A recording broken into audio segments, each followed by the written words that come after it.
So I've titled this The Natural Order of Second Language Acquisition. So here are Krashen's major theories that you need to know.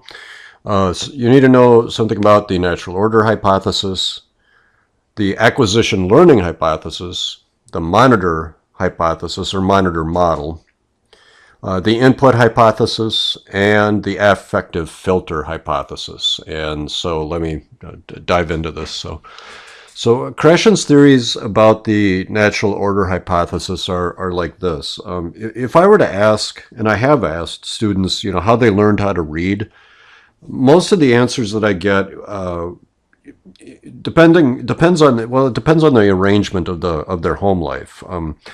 If they had parents or other caregivers who could read, and there were books in the house, and those books were read to them, oftentimes the learning to read started right at home, with a figure in the home who did the reading to the child, and even the basis for writing was started at home. So when the child went to kindergarten, oftentimes they had the foundations for learning to read already in place. Other students would say that they did not leave home and enter school with the ability to read, but they picked it up. And they don't even really remember how they learned how to read. It wasn't something that was taught explicitly. It just sort of happened naturally. So just like we learn our languages naturally, learning to read is something that can be done naturally. And we learned something about the natural order of language acquisition. Remember when I talked a long time ago about the natural order of learning how to learning a language, or learning English anyway. And what we talked about in that case was that something like the third person, or pardon me, there was an order to learning things like endings like ing and s, and the plural s copula, that's the ending s's, are learned first, followed by auxiliaries like is running, or should be running, and things like that, and articles like an and then the irregular past. And then the regular past, like I went, is learned, maybe before swim, swam, swum. The regular past takes time, and the third singular and the possessive s are learned last. This is the order for second language learners, by the way. It's a little reversed in here for children. Children tend to get the possessive s before third singular, and for some reason, children or adults will take a little more time, but or they'll learn it in this order. The natural order hypothesis, then, was something that fueled the whole language movement in California, and the whole language movement meant that teachers would be teaching by project, and trying to let the children learn how to read and learn language naturally and organically, like they did at home long ago. And unfortunately, because things had changed quite a bit, especially for middle and working class children, they were not coming to school with those foundational skills in place, and because of that, the natural order hypothesis was throwing things into chaos. And the concern was that children were not learning to read at all, and teachers weren't teaching them to read in the classroom. Another major component of Krashen's theory happened to be with what he calls the acquisition learning hypothesis. And so in terms of acquisition and learning, here's what the notions are here in this case.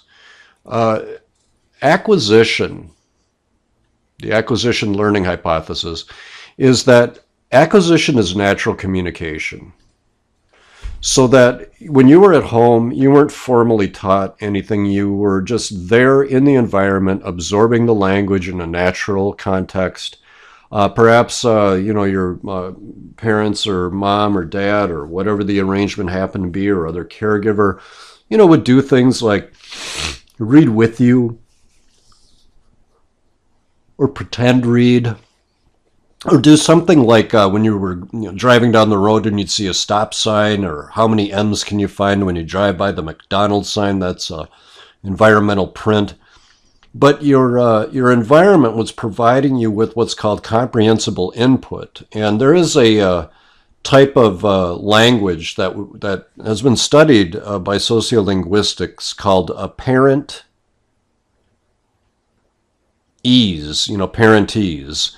Meaning that there's a language that parents will speak to their children. There's a fatherese, motherese, or theirese, I suppose, where we do things to our language to simplify it. We simplify the language for the child so that they can understand what it is that we're saying. And then what we're doing is we're making our language comprehensible, and we're providing the child with what's called comprehensible input. And comprehensible input simply means input that is understand, that the learner can understand. And this is a big part of the input hypothesis that I'll talk about in a little bit later. But you got this input with appropriate language that the learner can grasp. And language, all right. And if it's comprehensible and if the child is not resistant, then they will acquire the language, and they'll typically do so in that natural order. When I told you that there's plural, for example, before possessive and before the third singular, that you don't expect the child to be producing the possessive for a while, nor the third singular. These are learned in an order, and that's just the way that it happens. And we see what progress the child is making based on the output. Now, this is all natural learning. There is no memorization is out, so there's no memorization, no formal instruction. It's all play and project and things like that. There is planning, but it's planning for like experiential fun learning. Now, there is a place for formal learning and language acquisition, and this is for grammar and spelling, etc. For anything that has like formal rules to it. Formal learning, formal rules. So through exercises and memorization, we can say that becomes part of learned knowledge. Notice this is British English here. They spell things funny. Learned knowledge through memorization. And so what we do with this language is we apply it. What do we apply it to? We apply it to output. When we are doing things like trying to be correct, or trying to spell, or trying to revise what we write, we apply the formal language that we learned. The formal language is applied. So formal language is applied to fix your output. Sometimes I misspeak. I'll say something like, it cost $5 or something like that, because I know that it's not costed. I know what the proper term happens to be. But this is really important, because in this model, what Krashen would argue, well, what many people interpreted was like 90% should be this acquisition natural business, and 10% should be the formal memorization. Books, for example, reading should be natural, meaning that children should be allowed to read any book they want. That we would have things like SSR, sustained silent reading, throughout the day, where the whole school would pause and everybody would just read for 45 minutes, anything that they wanted to. The teachers, the principal, everybody sit down and read. And reading should be something that is enjoyable, that that the children get hooked on books and all that stuff, because that's all part of acquisition. And all of this sounds really nice and wonderful. And only 10% should be on formal, rules and memorization. Whereas when I went to school, it was pretty much 100% this stuff. That's all we did were grammar exercises or phonics exercises. That's it. Well, Krashen's ideas, seem to work well on paper, but first year teachers, especially need a lot of help, and they didn't find much help when it came to Krashen's philosophy of reading, and that's why whole language crashed and in came phonics, whether the children needed it or not.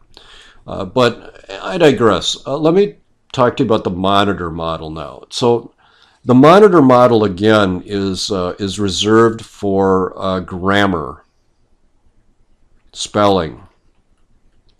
You can throw in punctuation if you want, but this is the stuff that you learned in a formal way. And by, you learn formally, meaning that you memorized it, you deliberately practice it, you were really trying to get good at this skill. And again, this is something that he would say should be, I'm saying that he would say it should have been done 10% of the time. Because 90% of the time should have been just this comprehensible input.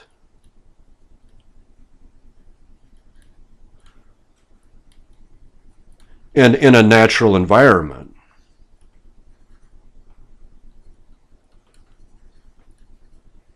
And so if the teacher's providing experiences so that the child can have comprehensible input, they will acquire the language naturally. They're not going to have to expend effort doing so. It'll be stress-free. It'll be fun. And it will just it'll just grow organically like a fungus. Like a fungus, the child will learn how to read. And output is the spoken language, and things like errors will clear up over time, because the child will, like you see here with the monitor, this learning monitor. A monitor is like something that checks for quality. A monitor looks for errors, and so the children will learn to apply what they have learned, usually through writing, to go back and fix what they have written. That's a type of output. Speaking and writing are types of output. And so they'll go back and revise what they've written. There's a whole activity that I've used, and it's very good, called the writing process, that thrives on this, where you brainstorm first. You BS, that's brainstorm. So you'll brainstorm on a topic that you want to write. And after you brainstorm, maybe you'll even draw like an outline or something like that, and who knows what your outlines look like. Maybe you do something like this with little nodes and what have you, or you do a formal outline. But you draft, or you do a quick write where you just write sustain for 5 minutes, a bunch of junk, and then you draft out a draft of your work, like a first draft or an outline. After you take time to draft, then you go back and you edit. Meaning that, some things you'll flesh out, some things you got to do more research, some things you eliminate, etc. After you edit, then you revise. So it's here that you fix your grammar and your spelling. Here's where you monitor. You don't monitor here during BSing. You don't monitor here during drafting, and you don't monitor here during editing. You just get it done. The time for revising is during revising time, and that's where you apply your knowledge. So again, 90% of your effort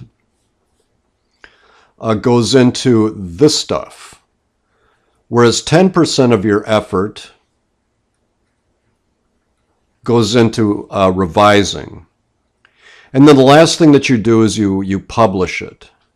And you can publish in another number of ways. You can have a class paper, a class newspaper, class paper, blog, or some kind of a spoken arrangement. So this is what kind of model that Krashen would advocate, and it's one that I've used, and it does work.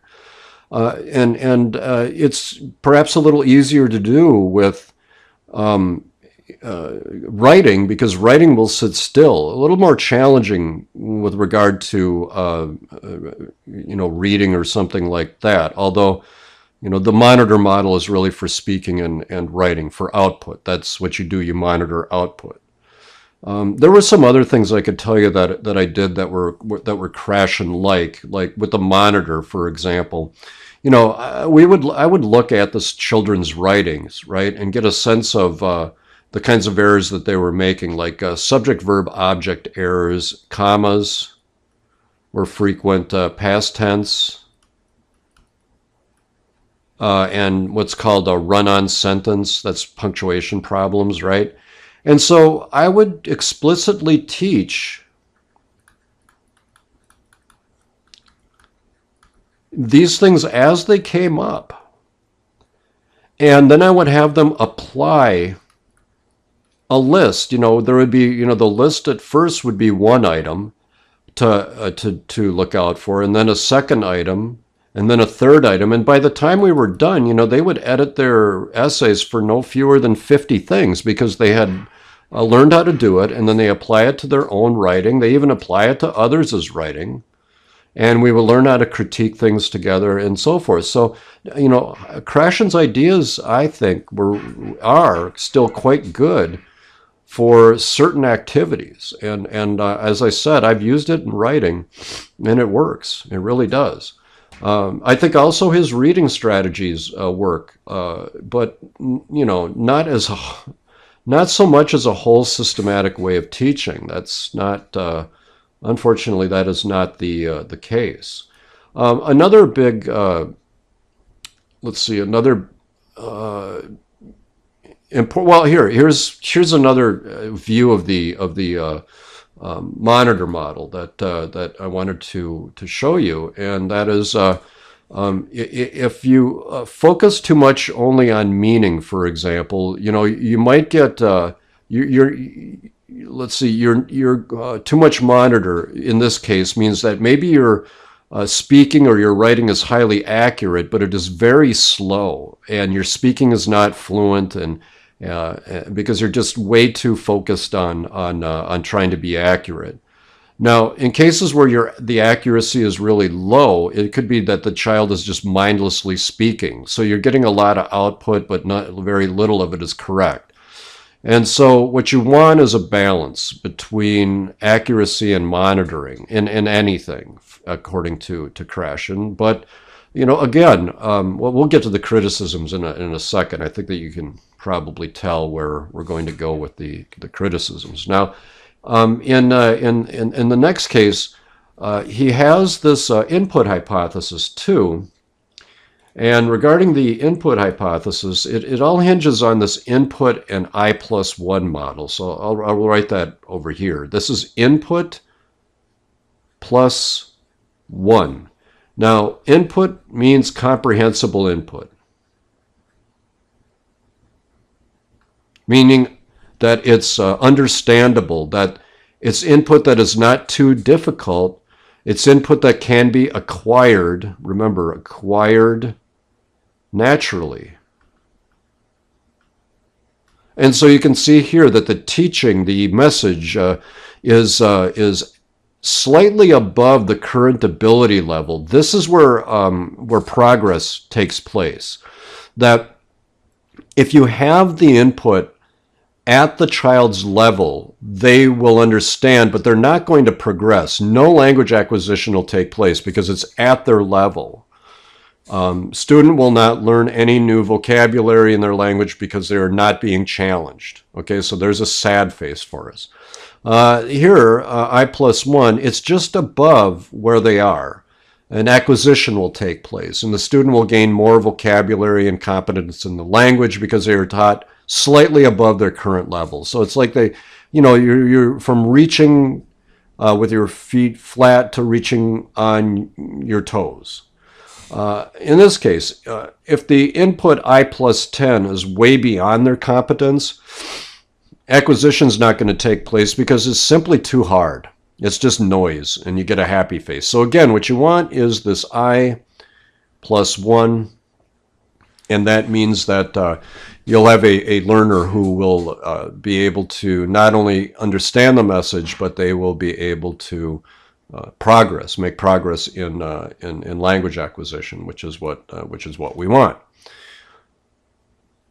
Krashen also has this idea of, well, let me start here with this language acquisition device, that, before we could do studies of the brain through MRIs and studies about language acquisition and loss due to strokes and other injuries, to find out that there were regions of the brain devoted to learning languages. Well, this was sort of in line with that somewhere in the brain was a language acquisition device.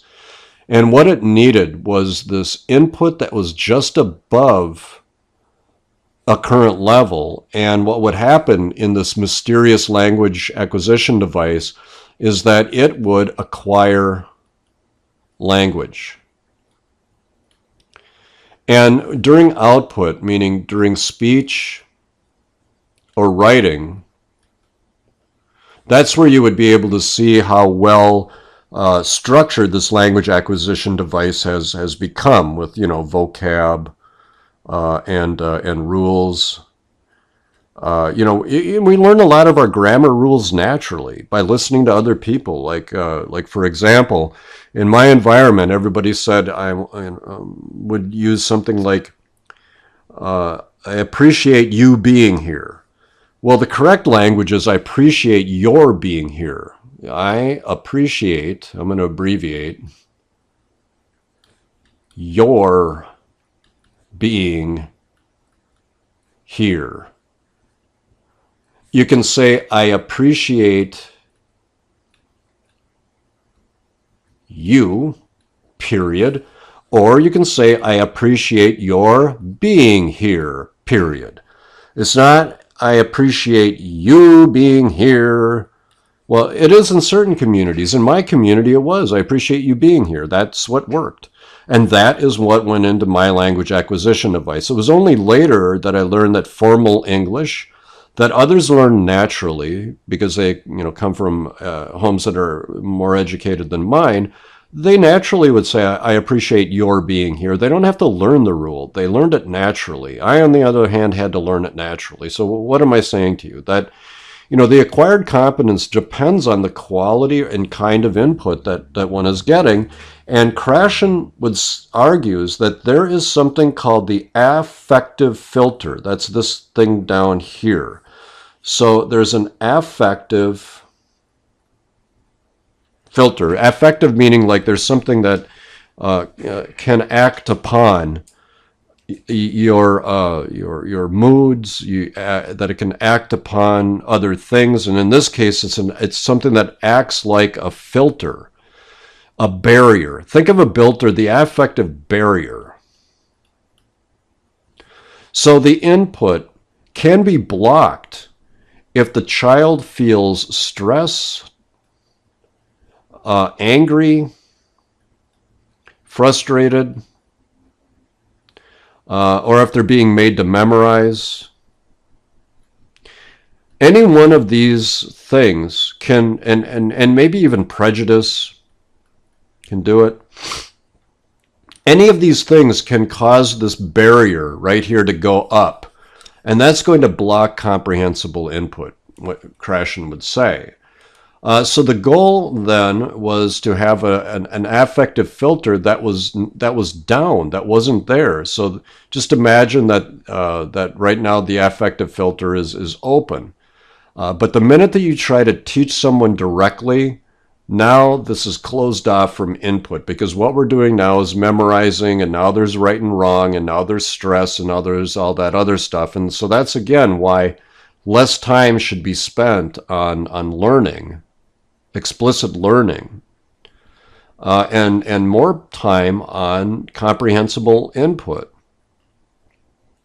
That I+1 business. Because if we do it that way and we do it naturally, the child won't be stressed out. The input will flow all the way through and structure this language acquisition device, and speaking and writing will improve. And then we'll use our 10% of learning to do the monitor business, right? And that'll fix everything. So to sum up, Krashen's ideas or his theories are about like natural order hypotheses of learning things naturally without stress in an environment that has a lot of language. You walk into the room and everything in the room is labeled, and there's colorful, maybe dinosaurs, and there's all kinds of science experiments that you can do and projects to work on, and it's a very lively environment. And it's supposed to be in an environment where everybody's learning without with less explicit instruction. And much of it is based on acquisition and learning, that you acquire things naturally, you learn things explicitly. Typically, we teach things explicitly like 99% of the time and leave very little time for learning anything naturally. Monitoring is the way that we apply what we've learned. But that's only good for correcting, written products or learning how to fix your spoken errors. And that's done at a particular time. And the input hypothesis is all about I+1, input that is understandable but a little bit above where you're at, so that the language acquisition device can acquire new language, and the acquired competence can be seen in spoken and written language. The affective filter is a barrier that if the child's angry, frustrated, stressed out, memorizing things and failing at it, the barrier is going to go up, the input will bounce off, and nobody learns anything, and it's just a frustrating experience all the way around. So Krashen's theories, as I told you, up until the 90s, were all the rage. And in fact, if we put it all together, this is what it looks like. You've got on this side a teacher who is very careful about her planned experiences, where you've got I+1 and things that are happening naturally and in a fun environment, with an affective filter that is very low because there's no stress. I forgot one, high interest. That's a real biggie, and highly meaningful learning, high interest learning, no stress, etc. So that I+1 can get through that affective filter and structure the language acquisition device. Here I'm building a little structure. Okay, that's what a structure looks like. Okay, wonderful, yay! All right, I tried to draw a box. I don't know what that is. That acquired knowledge then is what is going to be going out of the child's mouth if it's speech, or written if it's an essay.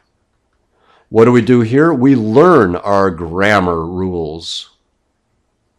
10% of our class time is on that. Our spelling rules, our punctuation rules, etc. And the only thing that it's good for is here to monitor our output. That's it. And clearly, if you have a child who is continuing issues with errors in speech or errors in writing, well, then you just do a recursive thing and try to fix it. But 90% of our time is this natural I+1 environment, etc. All right. Well, as I said, some of the things that Krashen proposed, I have used, and I thought that they were very good. The problem, however, was that there were a lot of issues that arose, to put it mildly, and some of those issues were as follows: that Krashen got blamed for the reading crisis in the late 90s and early 2000s, and whole language was scrapped in favor of systematic phonics instruction. And that's where you got things like open court, and other very formal, highly structured reading programs.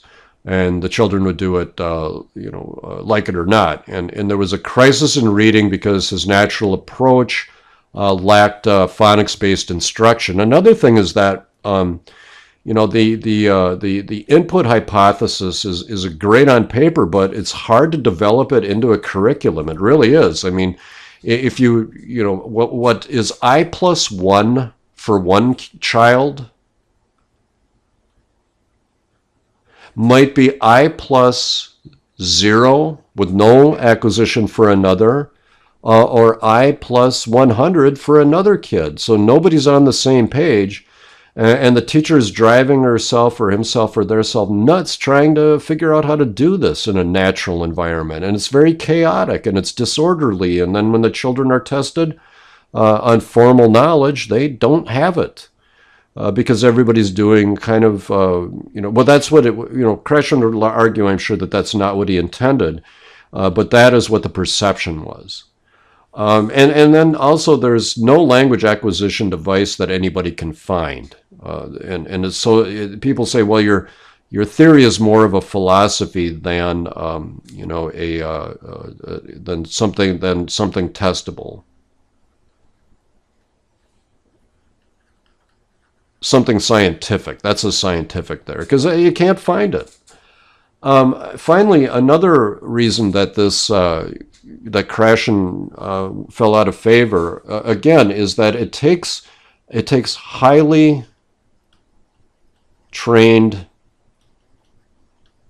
teachers to do this, and often they are not first-year teachers.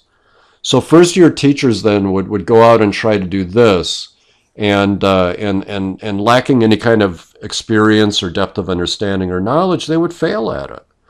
And that's why, enter the textbook companies who then bring us open court, right?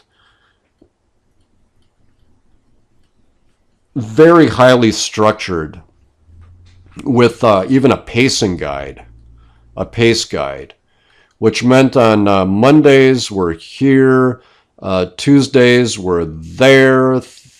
You get the idea. And principals would even walk around to make sure that everybody was doing the open court by the book, and everybody was on the same page, highly regimented, almost like the army, and that doesn't work either, by the way. The thing I would say and impress upon everybody is that we all want the fix that's going to take care of everything, and unfortunately, there isn't one. What we have is our children with all kinds of varying needs, and it's up to us to try to find a way to reach all of them, and that's not easy.